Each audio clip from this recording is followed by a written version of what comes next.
Welcome. Today we're going to learn Parshas Bay, but before we start, I would just like to mention something.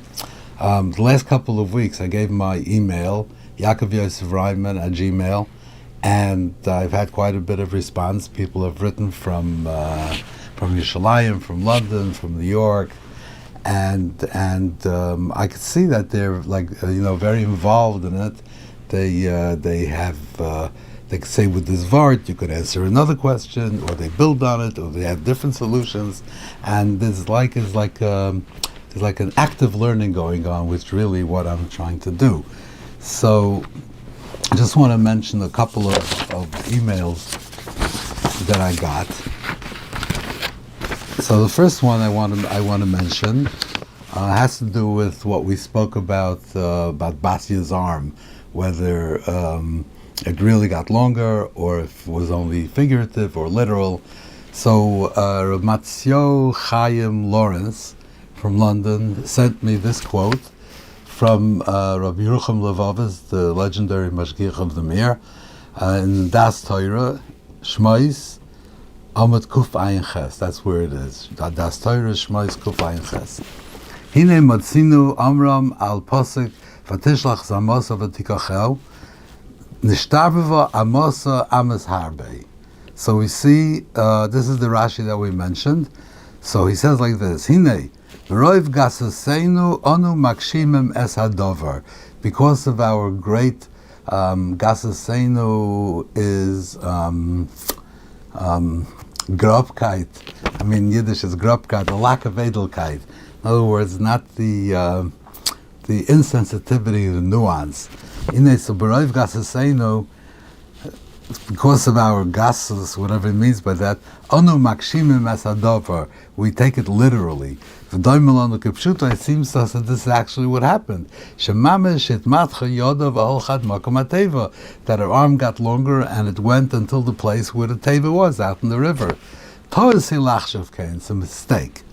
It wasn't nice, he's saying, that I guess the nace was that she had this thought, and that she went out there to get the teva, which was really out of her comfort zone, and it was a nest that she wanted to do this. It's even nes nigla. Even a nest like this works through Darkei Teva, and to think that her arm extended, for hundreds of amas or whatever, or however long it was, he says that is a mistake, and that's not what it means. Okay, that's all. I just wanted to mention this. Others could say differently, could be. Just wanted to say that on this, but we spoke in general how to look at Chazal, if it's always literal or sometimes it's not literal, but this is specifically for this question of Basia's arm. So this is from Rabbi Yerucham. Okay, one more thing. This is from Rabbi Yaakov Feingold. He didn't tell me where he was.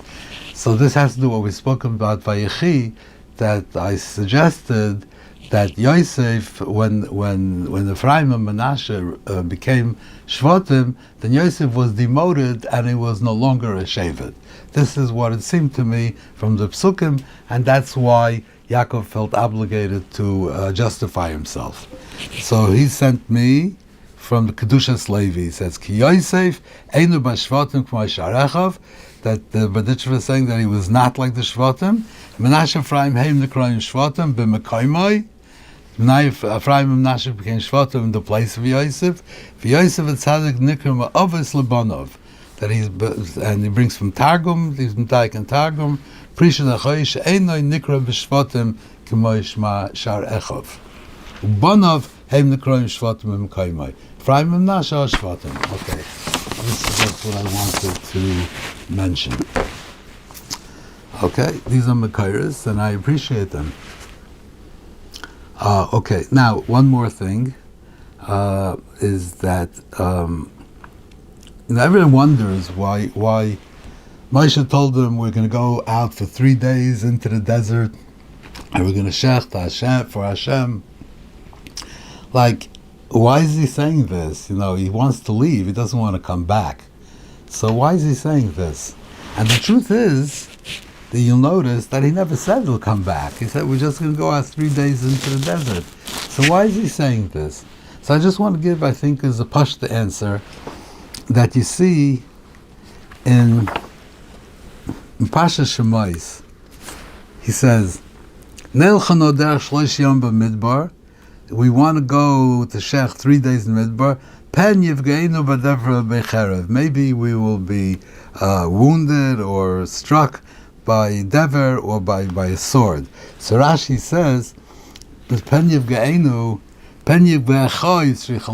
wasn't talking about that if you don't let us go, then we're going to get hurt. That's not what he meant. He meant you're going to get hurt.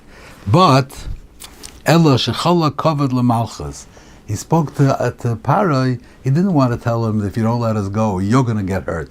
So he said that we're going to get hurt, but it was just a very diplomatic way of saying you better do this or you're going to get hurt. That's what Rashi says in Parshas Shemais.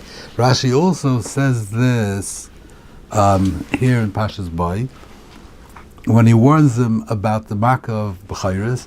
Says V'yordu kol avodacha elai. They're all going to come, all your servants are going to come to me, and they're going to want us to leave. So Rashi says, V'yordu kol avodacha chala kavod lemalchus. He was just being diplomatic. Shaharei b'soif yored Pari atzmei lov. Pari himself came, but he didn't say that Pari is going to come. He said your avodim are going to come. It was like a euphemism. He was saying that you're going to come, but I'm saying your servants are going to come. So I think also that when he says we're going to go 3 days into the desert, he's just speaking euphemistically. He's being diplomatic. The covered malchus. He doesn't want to tell Paroi, listen, you have to send away your slaves, and that's it. That would maybe not be such covered malchus. So he says, let us go out for 3 days, and we'll shecht, and Pari understood what he meant, and he meant what he meant. He never said we're coming back. It was just a diplomatic way of saying it. You see, Keseda is cholak kavod l'malchus. Even though Pari was such a Russia and but still, he was a melech cholak kavod l'malchus. Okay. Now, when Moshe says like this, by Chatzai it's going to be the Makas B'chayres. Umeis kol b'char beres Mitzrayim b'char Parai Yoshev al Kisoi, from Parai's b'char, who was sitting on the throne, ad b'char hashivcha asher achar harechayim, the b'char of a slave woman who was working on a millstone. They're pushing the millstone around and around, which this is a lowly b'char. So from the prince is going to get killed all the way down to the firstborn of a shivcha who is working by the millstone and pushing it around and around. That's what it says here. However, when the Makkah actually takes place, it says, V'hi b'chatzi alayla, v'Hashem hiko kol b'char beres Mitzrayim, he killed all the b'charim, b'char Paroi hayoshev al kisoi, ad b'char hashvi hashem bebeis habar, till the b'char who is sitting in prison. So here it says the b'char hashivcha, and here it says b'char hashvi. So it seems to be a contradiction. So the Mefarshim take note of this, and Rabbeinu Bechaya, or Bachya, however you want to say, Rabbeinu Bechaya says that it's really the same person, that the b'char hashivcha, during the day he was working by the Rechayim. At night he was in a prison cell. So when he told him the warning, that was during the day. So it says b'char hashivcha. At night he was in the prison. So it says b'char hashvi. Okay, this is how he learns. But Rashi says like this. Rashi says b'char hashvi u'b'char hashivcha b'chlal haya. The b'char hashivcha is included in the b'char hashvi. Why? He started from the greater ones till the lower ones. B'char hashivcha chashuv me b'char hashvi. B'char hashivcha is more chashuv than b'char hashvi. So when he says ad b'char hashvi, b'char hashivcha is also included. So b'char hashvi and the b'char hashivcha, obviously not the same person. and the B'chara Shivcha is a higher class. I mean, not the same. The lowest class is the B'chara Shvi, the one who's in prison. That's the lowest class. So you start from Paroi until the B'chara Shvi. So what happened before? Why wasn't the B'chara Shvi mentioned before? If it's not the same person, so and Shvi is lower than B'chara Shivcha, so why wasn't he mentioned before? So why was the B'chara Shivcha killed? Why was he responsible? So Rashi says, the B'chara Shivcha also used to work with the Yidden, not only the other people, the higher classes of society, but even the B'chara Shivcha also used to oppress and exploit and persecute the Yidden. And they were happy. Why they were happy that they were suffering. So why does Rashi say that they were happy? So could be that since they were avodim, the B'chara Shivcha, so maybe that's what they were required to do. They had no choice. They had to do this because that's what they were told to do. So then they wouldn't have been punished for that just because they were working with them. So that would not be enough. But since Smeicha B'tzaros, they were happy about what they were doing, that's why they were punished for being meshabed in the Yidden and forcing them to work. That's what Rashi says here. Now you look later, B'chara Shvi. Why does the B'chara Shvi get killed? Shayusmeichem le'idam shel Yisrael, because they were happy that the Yidden were suffering, but they weren't working with them. They didn't work with them. They were just happy. So B'chara Shivcha is because they were happy. They worked with them and they were happy about it. B'chara Shvi is just because they were happy. That's all. So, but they didn't work with them. So why did they get punished? They didn't do anything. They were prisoners. They didn't do anything. So I want to say pshat like this: that they were in prison and they weren't doing anything, but they knew what was going on and they were happy about it. So just by being happy about it, they are attaching themselves to the Egyptian oppressors of the Eden, and therefore they have to share their fate. They didn't do anything, they're sitting there, but they know that the Eden are being forced to work and backbreaking work, and they're suffering, and they're happy about it. So therefore, that means that they are like they're part of the team. They're rooting, they're with them. So man, if you're with them, so when they get killed, you get killed too. However, let's say today they're happy, and tomorrow they're not happy. They changed their mind, they're not happy anymore. So when they change their mind, they're off the team, because they didn't do anything. They're only on the team because they were happy about it. So as long as they're happy about it, they're on the team. But once they're not happy about it anymore, they're not on the team. So everything goes by the way they feel. So what goes by how they feel at the time of the Makkah. At the time of the Makkah, let's say they were happy about it last week and yesterday, but when the Makkah happened, they were no longer happy about it. They did tshuva and they said, no, it's an injustice, you shouldn't be doing this to the Yidden. At that point, if they're not happy, then they're not mischaber to the Egyptians, and then they don't deserve to die. The B'chara Shivcha deserves to die because of what they did. And what they did, they forced them to work, and they were happy about it. They deserve to die. It doesn't matter what they feel at the time of the Makkah's B'chairas. They did it. For that they deserve to die. The B'chara Shvi did nothing. He only deserves to die because he's like he's mischaber to the Egyptians because he's happy with what they're doing. Then it depends at the point of the Makkah. Were you happy at that point or not? If you were happy at that point, then you deserve to die. If at that point you're not happy anymore, at that point you said, no, it's no good, I'm against it, and you never did anything, so then you don't deserve to die. So when the Makkah was given, he said, B'chara Shivcha. He couldn't say Ad B'chara Shvi, because we don't know what is going to be the attitude of B'chara Shvi when the Makkah comes. Will he be happy at that moment? Will he not be happy? We don't know. So you can't tell him that the B'chor Shvi is going to die. It's not determined yet. Maybe he will die, maybe it won't die. It depends on what his attitude is at the time that the Makkah comes. So you can't say that. But when the Makkah came, and the B'chor Shvi was happy, then the B'chor Shvi also was killed. So that's how I want to resolve these two psukim according to Rashi. Okay, now, at the end of the Parsha, V'gadtu lebincha b'yeimahu leimar.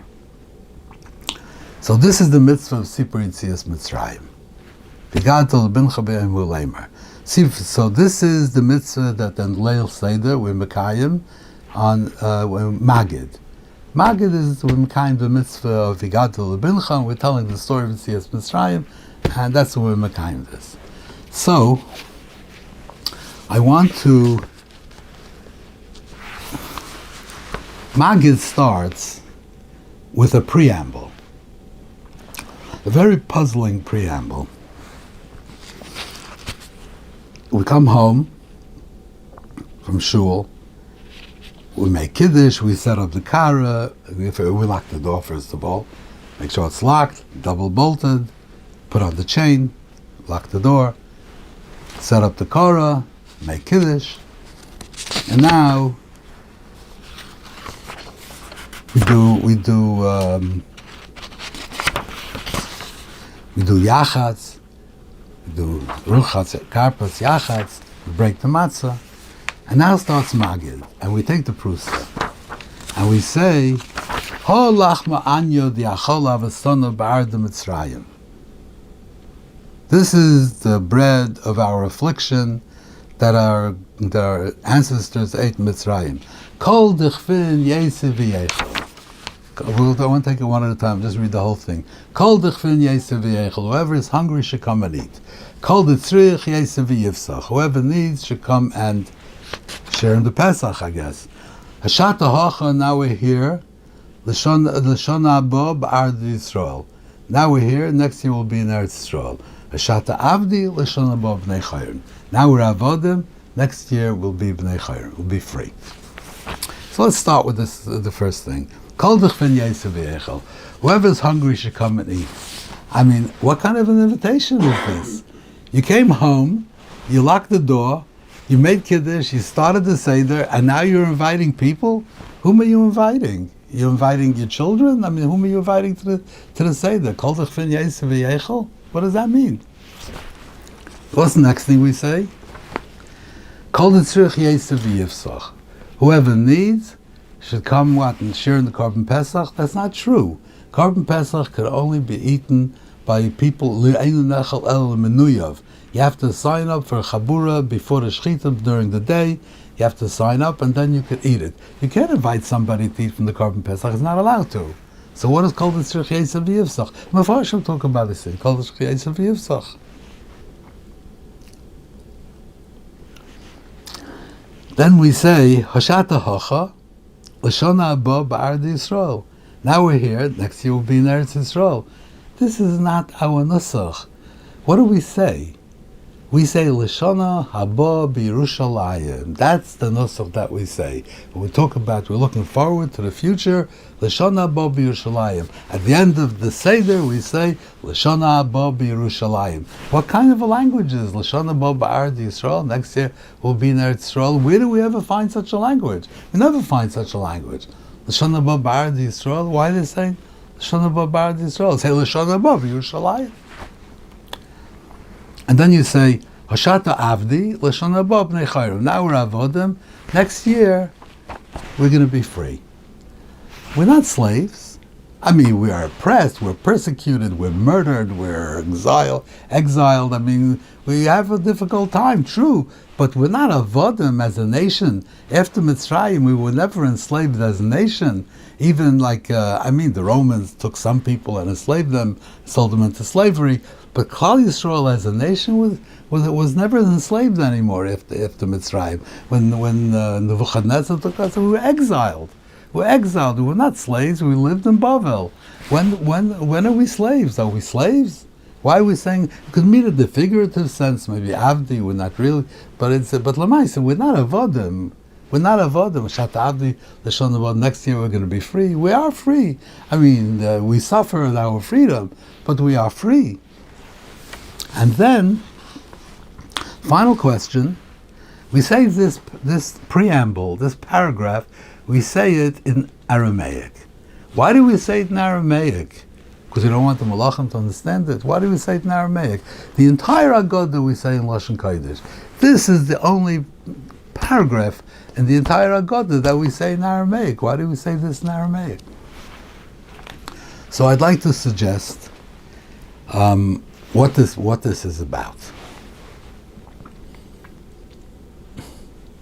Now, I was born after the Holocaust, but when I was growing up, the Holocaust is very real to me. First of all, my father's whole family was killed in the Holocaust, and as I was growing up, I met people that had been there, that had been in Auschwitz, that had been refugees, that was starving, or in Siberia. I met people that had suffered through the Holocaust. So the Holocaust is very real to me.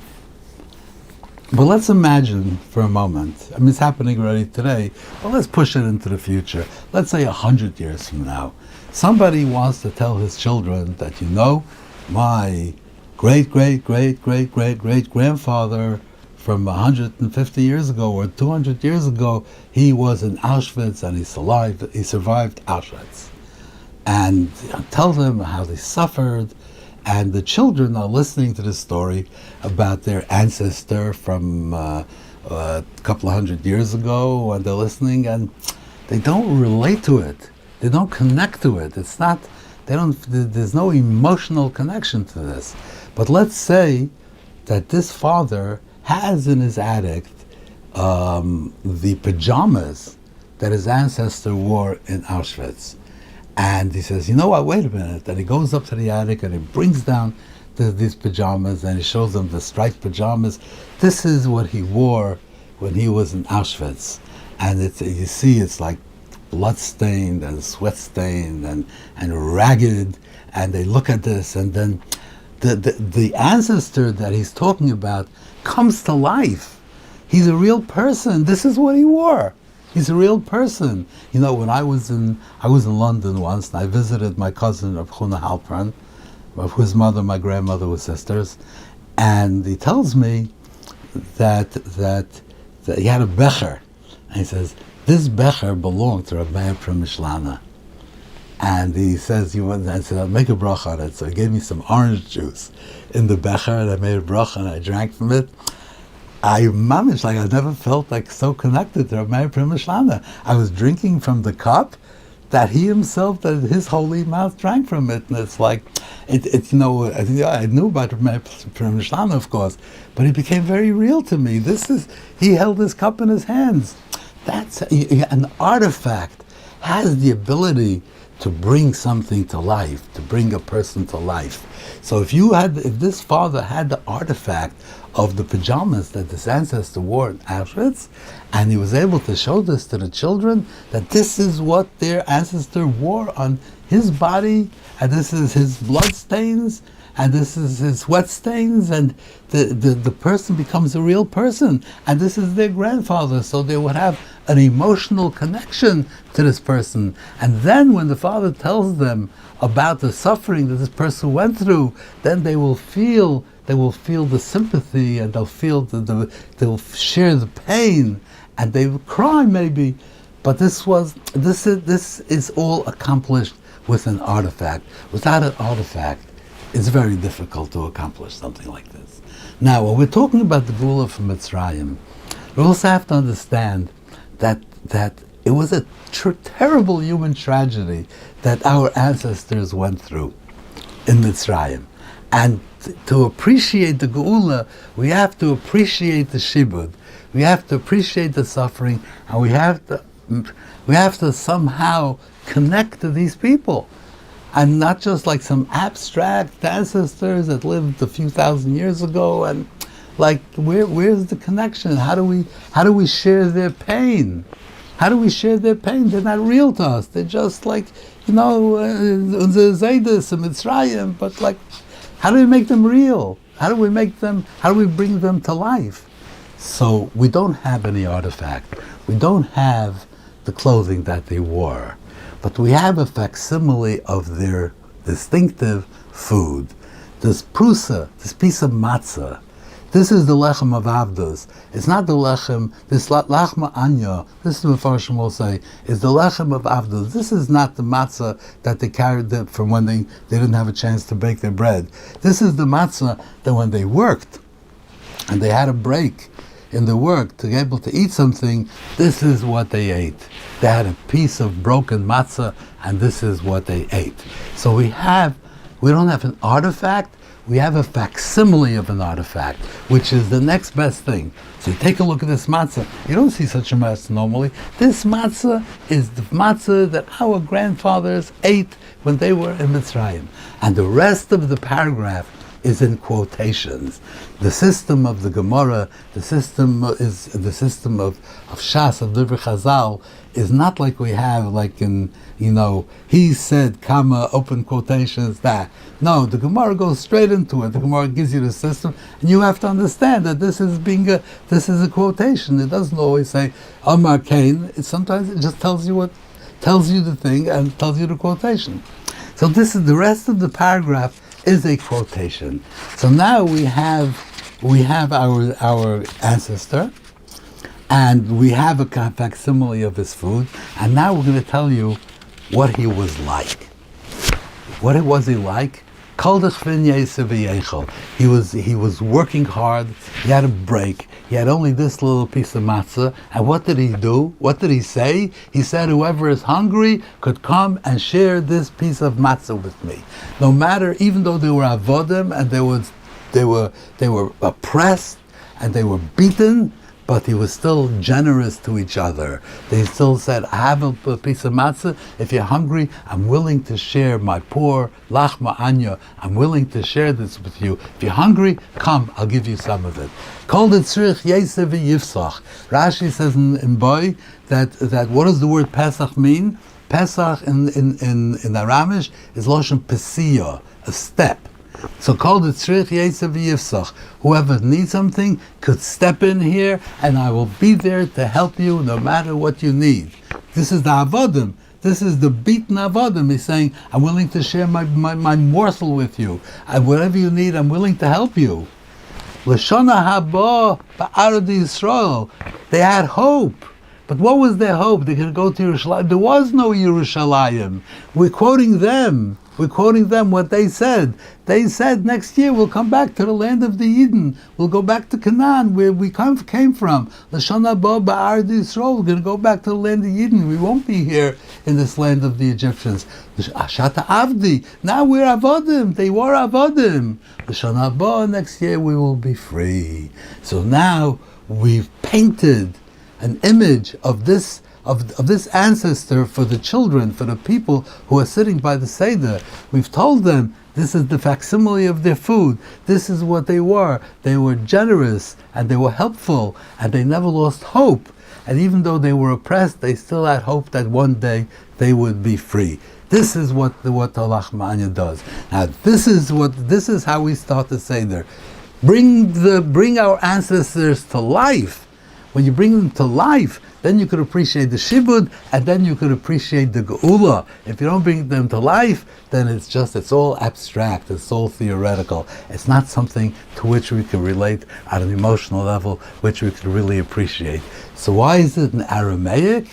So when they wrote the Haggadah, the language Tosfos Rid says, when they wrote the Haggadah, at that time. Where's the Tosfos Rid here? He says, that when they wrote the Haggadah, people spoke Aramaic. People didn't speak Hebrew, they didn't speak other languages, even though all the Yidden, they spoke Aramaic, just like in America today. Most Yidden speak English, not Hebrew or Yiddish. I mean, some. But that was the language. The language of Eretz Yisrael was Aramaic. So when they wrote the Haggadah, they wrote this paragraph in Aramaic, because this is critical. This you have to understand. You have to understand, because without this, you're not going to relate to the people that we're talking about. But you're talking about the rest of the Haggadah, the Lashon Kodesh, so you maybe your grasp of Lashon Kodesh is not that great, and maybe some things you understand better, and some things you won't understand so well. It's okay. But this paragraph, you must understand. You must understand, and because without this, you will never have an emotional connection. You're never going to regard our ancestors as our babas and zaydas, the ones that we know, even though these we don't know, but you're not going to have that connection to them as your living ancestors of whom you really care about them and you feel their pain. So when I speak about this sometimes, people say maybe today we should say it in English. And according to the Taisus Rid, that says that the reason why we say it in Aramaic is because people understand it, so maybe we should say it in English. All right, I'm not going to get involved with that, but this is what I think that this paragraph means. I would like to conclude with a riddle that I'd like to ask. I ask people this riddle a lot, and usually they don't know the answer. The bunches of Eight Seisi, I'll take them out of Mitzrayim. What was the actual act of taking them out of Mitzrayim? There were 10 makkahs. The first 9 makkahs didn't work. The 10th makkah worked, makkahs b'chayres. So was the act of taking them out of Mitzrayim, when he says v'hoitzeisi, I'm going to take them out, does that mean with makkahs b'chayres? Or does it mean with the entire 10 makkahs as one set? They're all one process, one ongoing process. So when it says, I'll take you out of Mitzrayim, it means with all 10 makkahs. Well, no. It doesn't mean all 10 makkahs. Those were preliminary, so Isais, to show the Rekaich of the Rabban Shalom of the world. But the actual Haitzeisi was only with makkahs b'chayres. This is a riddle that I'd like to ask. Maybe I should pause for 5 seconds to give you a chance. But anyway, so the answer is, I think, that it's Machlokes Tanoim. Where's Machlokes Tanoim? It's in the Haggadah. It says, Vayetzienu Hashem in Mitzrayim. In the Haggadah we talk about Vayetzienu Hashem in Mitzrayim, because this is a psukim in Kisavai which give you, a brief account of the whole Haggadah is based on the vidui of Bikurim, because over there you have like a short account of the Yetzias Mitzrayim. They go through all the pieces. So we say Vayetzienu Hashem in Mitzrayim. So we say Lo Yodei Malach V'Lo Yodei Sorav Kadosh Baruch Hu Ba'atzmo Yivarti B'Mitzrayim V'Kesi Kol B'chor B'Eretz Mitzrayim. He says that this is Makkahs b'chayres. V'Kesi Kol B'chor B'Eretz Mitzrayim. Then it says V'Yot Chazaka. So a dever, Makkahs b'chayres was a dever. It was a pestilence. They all died. There was an epidemic. B'zorei netuya zo hacherev. What's the cherev? The cherev was the revolt. The b'chayr, they all say the b'chayrim revolted. They said, "Here we're all going to die." So they revolted, and for one day there was a civil war in Mitzrayim. So b'zorei netuya means zo hacherev. B'yoyso is a mata. And Moses Adam, there was bloodshed, It's all talking about Makkahs b'chayres. So it's Makkahs b'chayres. Says the Balagod, the Davar Achar, B'yad Chazaka Shtayim, V'zorei Netuya Shtayim, V'moyer Gadol Shtayim, B'oiser Shtayim, B'oiser Shtayim, Elu Eser Makkahs. This pasuk is talking about all 10 makkahs. So the Tanakama says that this pasuk is talking about Makkahs b'chayres, and the Tana Basra says that it's talking about all 10 makkahs. The Yitzienu is referring to all 10 makkahs. Thank you very much, and I hope to see you next week.